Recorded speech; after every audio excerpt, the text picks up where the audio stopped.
Hey guys, Jason here from Off the Beaten Path. Here we are in Quorn in the southern Flinders Ranges, and more particularly we're in air-conditioned comfort here at Scruffy Fella in Quorn.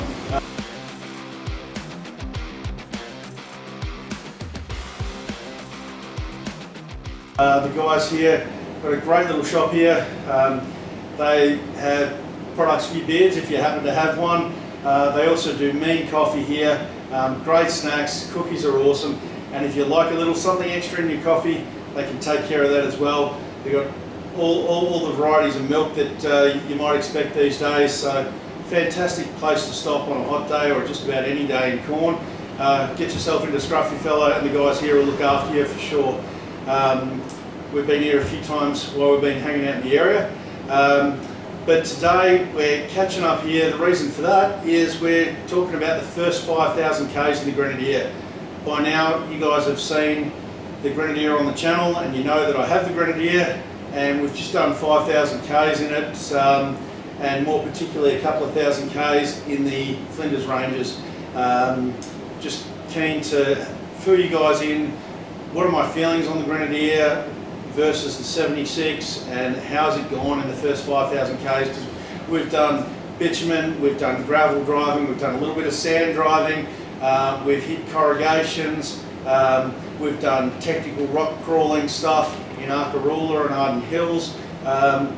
We've done a bit of everything. So yeah, let's get into it. Luca's going to ask me some questions and I'm going to answer them, and we'll give you guys the lowdown on the Grenadier today. Right. Okay, Jason, so how do you feel about having gotten rid of 76? Did you shed any tears? Receiving your new Grenadier, what was your first thoughts, your first drive, your first impressions at the dealership? Yeah, so look, in terms of how did I feel about getting rid of the 76, it was mixed feelings. You know, this purchase of the Grenadier wasn't planned. It was an opportunity that came up just before Christmas, and you guys have probably seen some videos about that. So yeah, it was an unexpected opportunity, and I had no plans to get rid of the 76. I just spent $3 doing an intake clean on the top end, and I was planning the rest of the build, and I was loving life with the 76. Very agricultural vehicle, but it's proven itself to me in the almost 2 years that I'd owned it. It had, you know, become a friend, and yeah, look, it was sad, and right up to the point of handing those keys over to the Ineos dealer in Brisbane. Yes. I wasn't sure whether I was making the right decision. I really wasn't. 5,000 Ks later, I can say that I did make the right decision. Can I just stop you there for a minute, Jason? I have never seen you so happy in the four-wheel drive. You look as if you're a kid in a candy shop. Keep going. Yeah, look, I mean, I think the Grenadier, just, there's something about it. Yeah, I mean, I could probably actually share a story that I think, you know, sometimes things from your childhood sort of have an impact on you in later life, and very early on, when I was quite a bit younger, growing up down around Portland in southwestern Victoria, I used to go four-wheel driving with a family friend. He had a couple of Land Rovers, and he had, I think, probably a 40 Series Land Cruiser, and I was probably all of about 9 years old at the time, and I saw a light blue, long wheelbase 40 Series Cruiser in a car yard, and I said, when I get my licence, I'm going to buy that car. So it's taken about 40 years, but I've now got a long wheelbase wagon that's light blue. With the technology, you know, it's out of this world compared to the vehicle you actually saw and fell in love with what you have today. Yeah, well, that's right. It's not the same car, but it's definitely better. So look, I have been really happy with the Grenadier, and you know, I think, you know, let's cover that off. Let's talk about, you know, what it's like on road, off road, all those sorts of things, because there's a bit to cover. Absolutely. So, first question: what was your first impression when you saw it at the dealership? What was that? What was that feeling? Just the first time you've actually seen it. What was your reaction? Yeah, well, It was. I was pretty excited because I'd only seen a couple of photos of the car, and the Ibra blue colour. I think it looks different in person to how it appears in photos and on camera, and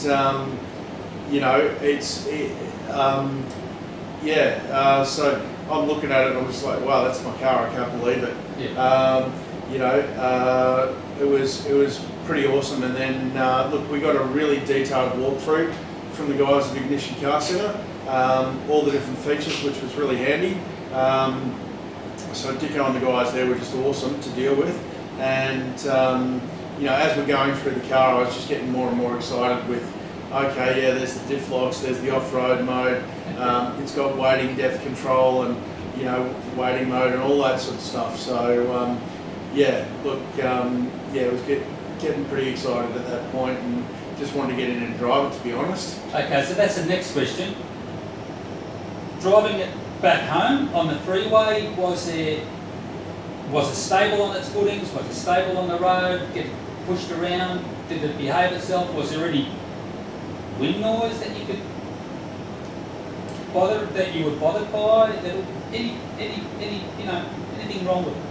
Yeah. So look, I mean, on road is probably where you get the biggest difference between the Grenadier and the 70 series. We all know the 70 series are a pretty agricultural vehicle. Leaf sprung in the back, solid axle, and even though I'd gone through and put the soundproofing in, they're still pretty noisy in the cab. Yes. The Grenadier, the engine's whisper quiet. It's a much more modern engine. The cabin's super well insulated. It holds the road like it's glued to it. You just don't get a lot of body roll. It absorbs the potholes in the road really well.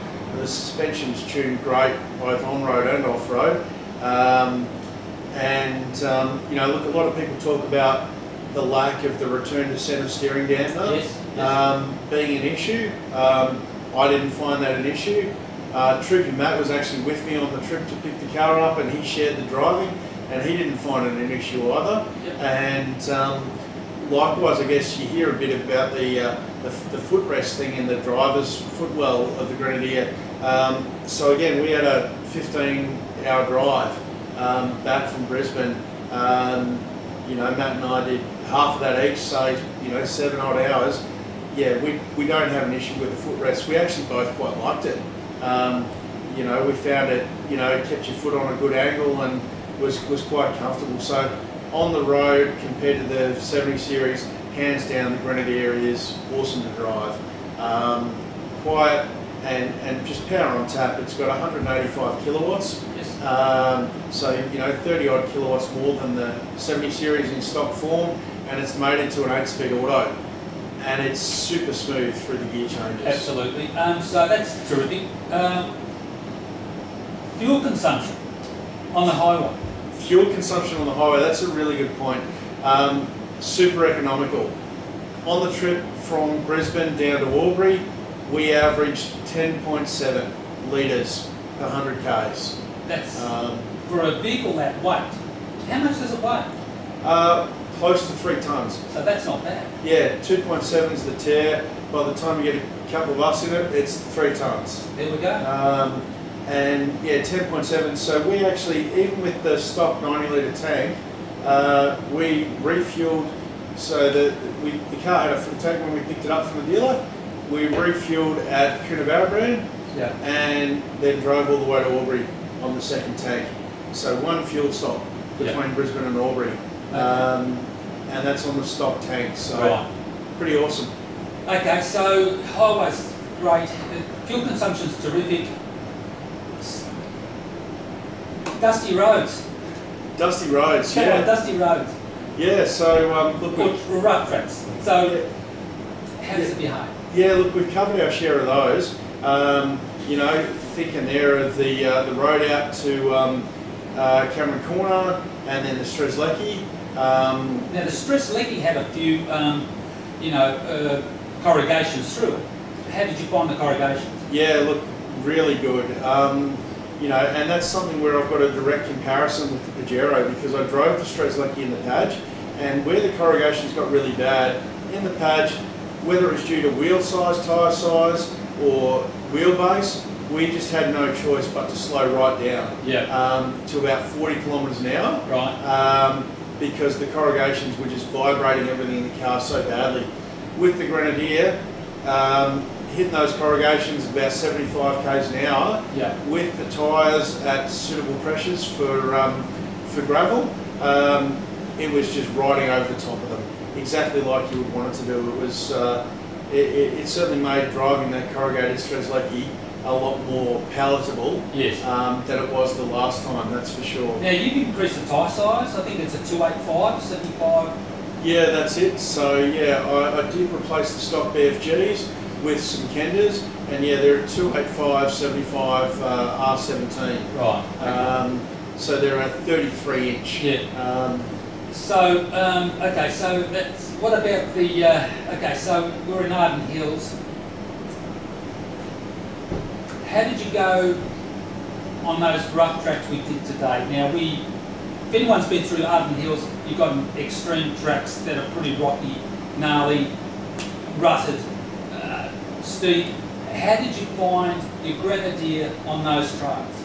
Yeah, well look, I think in the last few days since we've been in the Flinders, I mean from Arkaroola to Arden Hills, we've hit some very difficult tracks. We have. I guess in terms of expectations, one of the things that I'd expected to sacrifice was engine braking, because I'd had the Pajero as an auto, and engine braking downhill was average at best. The 76 was fantastic. I mean, as you probably remember, when I had those road tyres on, I couldn't even use first gear low range because it didn't have the resistance to turn the wheels. But even second gear in the 76 was awesome. So I expected not to have that in the Grenadier going back to an auto, but that wasn't the case. The engine braking downhill in first and second gear is just fantastic. As you would have seen, a lot of times I was able to crawl those hills without even touching the foot brake. Which I have noticed, Jason. So following behind Jason with his Grenadier, I was expecting tail lights to come on and off as you would do, but tail lights rarely came on. And I was thinking, you must be holding it in gear, but obviously not, as you were saying, the selective, the gearing on the auto was perfect. You really don't need to do much at all to keep it under control. One thing I found sitting behind you, and no word of a lie, is how sure-footed the Grenadier looks when you're actually climbing. I'm talking rock face, rocks, how sure-footed everything looks. And I was to the stage where, is the track wider than a standard four-wheel drive? Because it just didn't want to, it was just stable. Can you tell me a little about that and how do you felt? Yeah, look, I certainly felt that in the cab. It's a vehicle that gives you a lot of confidence when you're driving it.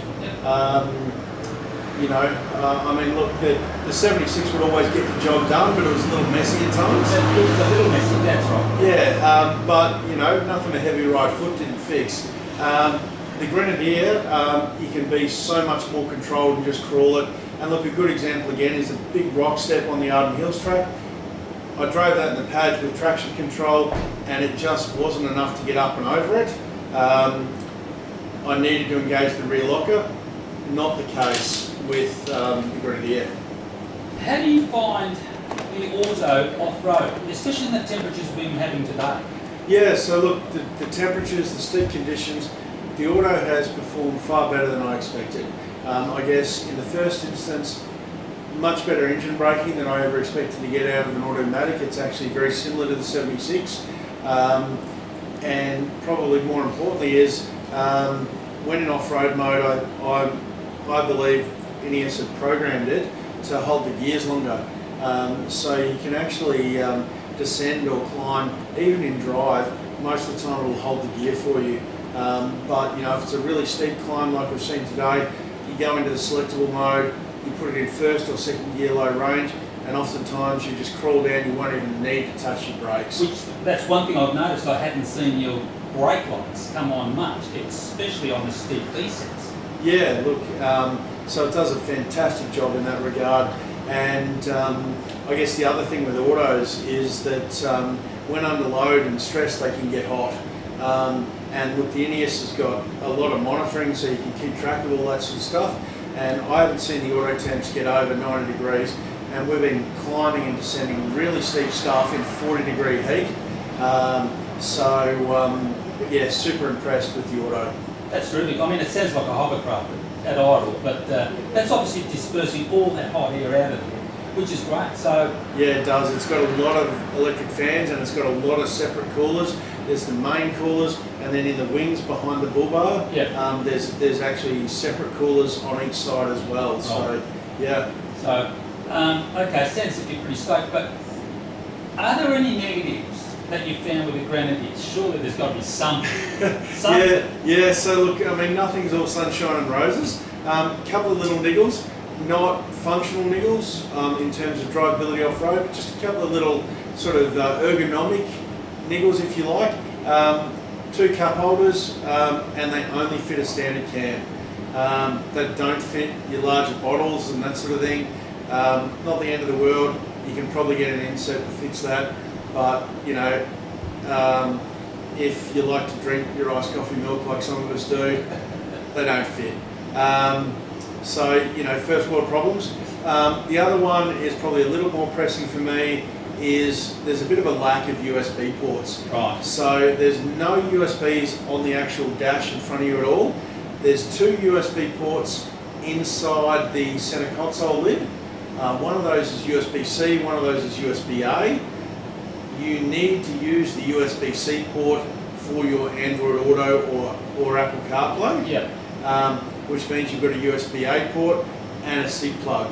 Now, if you want to charge your phone and you want to charge camera batteries and you want to run a navigation unit, you run out of USBs very quickly.